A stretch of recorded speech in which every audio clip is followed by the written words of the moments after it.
আজকে আমি তোমাদের দেখাতে চলেছি এশিয়া মহাদেশের দ্বিতীয় বৃহত্তম শিব মন্দির।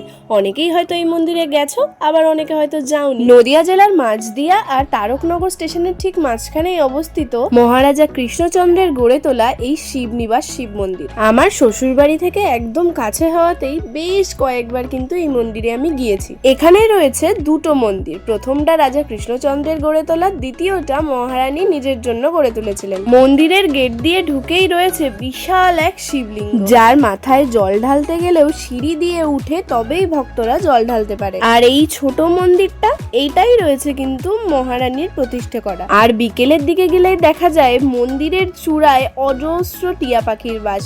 এত টিয়া পাখি যে ওখানে কোত্থেকে আসে আমি তাও জানি। আর এই মন্দিরের পাশ দিয়ে বয়ে চলেছে চূর্ণী নদী, আর চূর্ণী নদীর ওপরে ছোট্ট একটা সাঁকো করা, যেটা প্রায় ভগ্ন অবস্থায়, তবে মানুষ কিন্তু এর উপর দিয়েই চলাফেরা করে। আমরাও এর উপর দিয়েই হেঁটে হেঁটে এপার থেকে ওপারে মন্দিরে গেছিলাম। আমার মামা বাড়ির পাশেও রয়েছে অঞ্জনা নদী, আর সেখানে ছোটবেলায় দেখেছিলাম এরকম বাঁশের সাঁকো করা।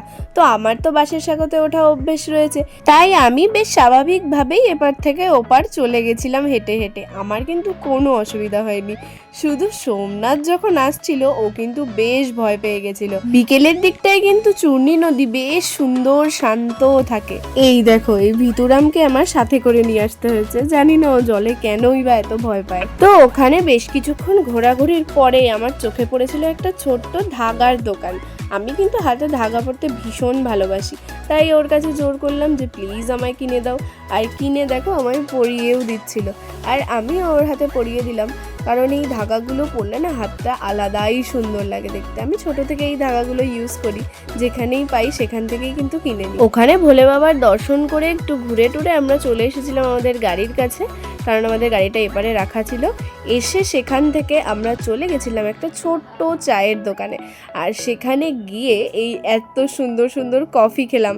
আর আমাকে গুডি বয় মানে দেবজিৎ দা কিন্তু এই 3টে কিন্ডার জয় কিনে দিয়েছে। তারপর এরকম আড্ডা দিতে দিতে কফিটা শেষ করে আমরা চলে এসেছিলাম বাড়িতে। এবার তোমরা ঝটপট কমেন্ট করে জানিয়ে ফেলো তো ভিডিওটা তোমাদের কেমন লাগলো। যদি ভালো লাগে একটা কমেন্ট করে দিও, আর লাইক শেয়ার করতে ভুলো না।